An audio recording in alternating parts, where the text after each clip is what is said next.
I want to do a quick review on this machine right behind me. It's the Polini 202 with a Triton carburetor. I get a lot of questions from people asking me, how do I find this machine, how's the fuel economy and stuff like that. The people on the ground, they always say, wow, that machine sounds so nice. And when you make a turn and you do a sharp turn and you give it power, you just stay and you do your turn. But anyhow, not about the flying, but more about the motor. And yeah, here goes. We all know, sorry about the machine, it's a bit dirty. It was behind my car and I was driving on a gravel road, so it picked up some dust. I will clean it pretty soon. Exactly the same setup as the Polini 202 with the Carburetor carburetor, but this guy is the Triton carburetor. You can see this is a standard Triton carburetor, except for on this piece here they have drilled a hole and put in a copper pipe in there so that the air comes right in the carburetor and not from the manifold, or from the intake manifold on the carburetor. The standard Triton carburetor has a little hole in there, this one as well, but it's been blocked off because of the air pump that's on top here. Otherwise, it's exactly the same as the standard Triton carburetor. I even actually went and bought a Triton carburetor to see exactly what is the differences on the carburetor.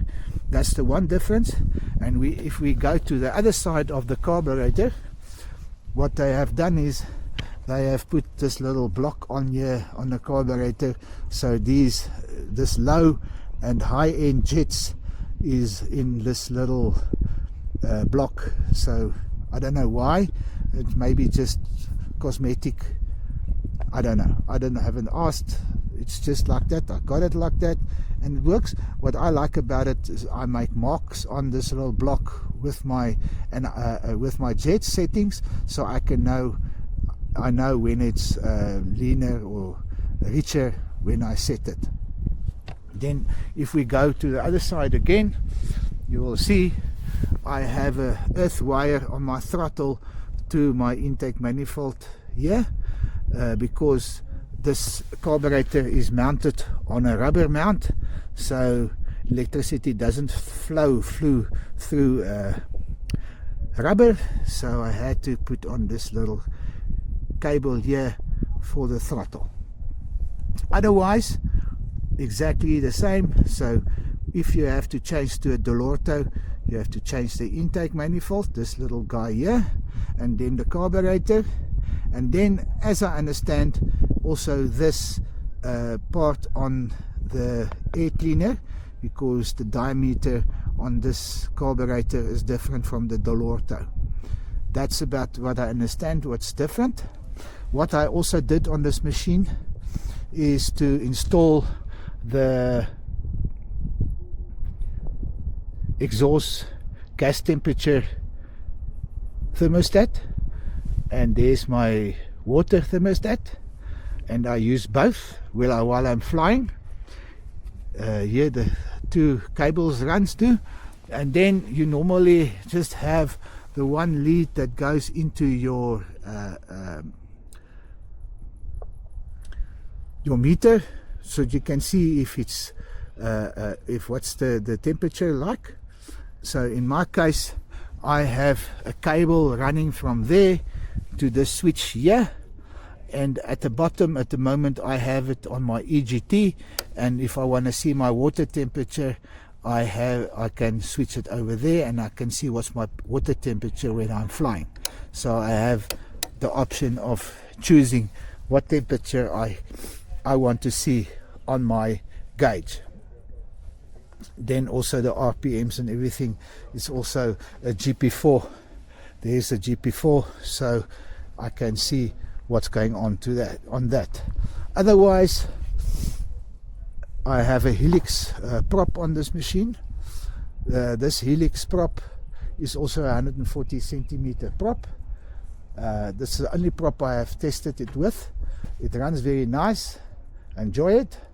The frame is a Rebel Evo 2, 150 hoop. The fuel tank, when I received the fuel tank from them, it's only marked until to 10 liters.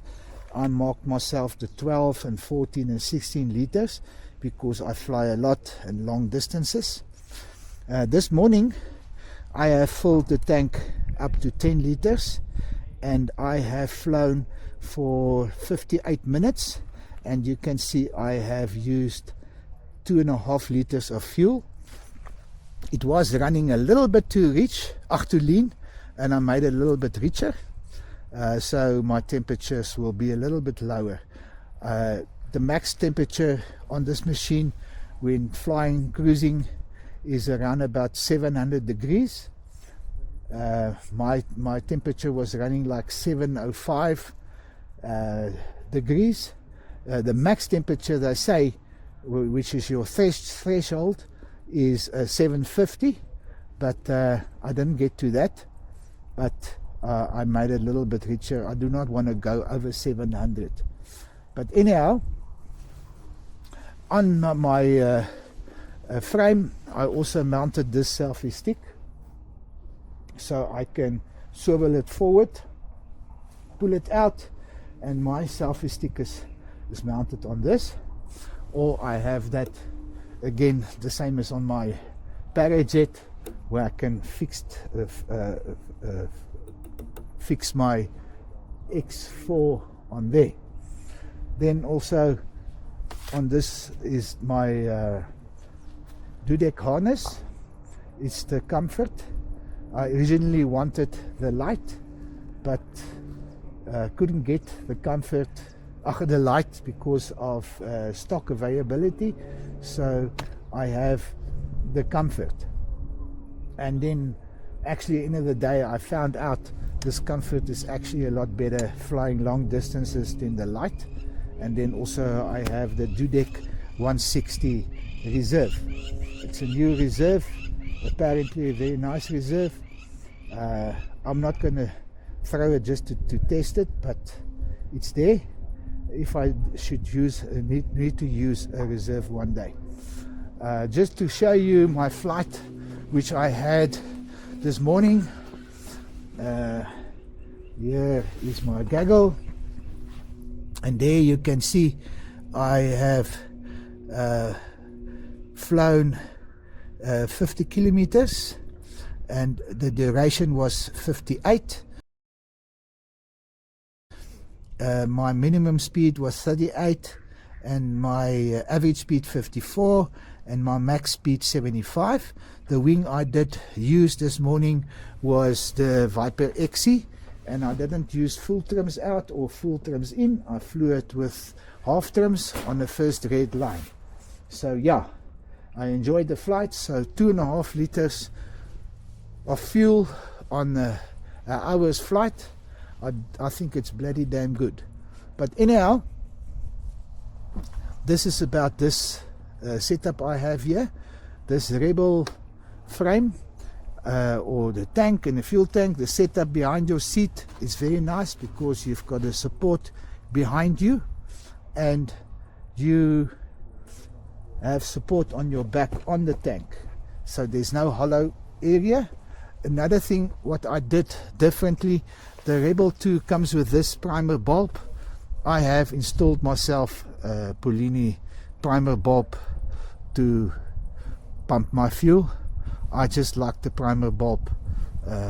Maybe I'm old school, I don't know, but that's what I prefer. The frame also very similar to the Parajet on the netting.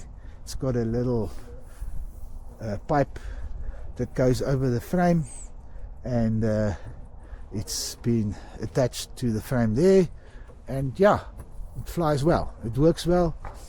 The weight, another thing what I can say as well on this frame, my swing arms is a little bit further than what I'm used to. There's a drawback to it, because if I want to touch my both hands like such, or grab them or do something, it's on the limits. Somebody with shorter arms will have a hard time doing that, but the weight shift on these arms are very nice, and also it compensates well for the torque with only these offsets here. If you look at the frame, that side, the distance on that side and the distance on that side is almost the same. There's about an inch, half an inch difference between this side and that side to compensate for the torque with these two. Yeah. Otherwise, if you need any more questions or know more about this setup, the frame or the motor, you are welcome to ask me. I will give you feedback for what you need to know. But after 30 hours, I'm pretty confident I can make a good assessment on what I am flying now. Weight wise, this machine is dry without any fuel, 34 kgs with a reserve as it's here. So 34, so if I add 10 liters of fuel, I'm sitting with 44 fuel give and take, kilograms of equipment on my back, give and take. And then if I have 10 liters of fuel and I fly 3 liters an hour, I can fly for 3 hours on 10 liters of fuel. Gives you an idea.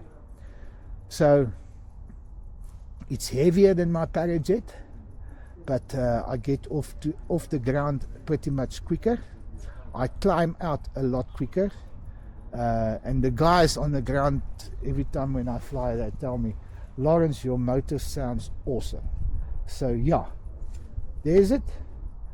And please like and subscribe. I would like to see and hear from you guys. I'm just trying to get our South African community involved, and also right over the world.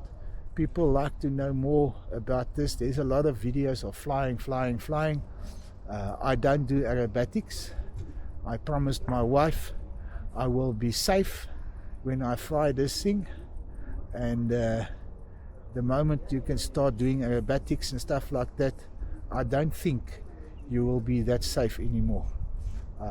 Sometimes I would like to do it, and I looked at it, but just flying for me is good enough already, and it's awesome. Thank you so much for watching. Bye.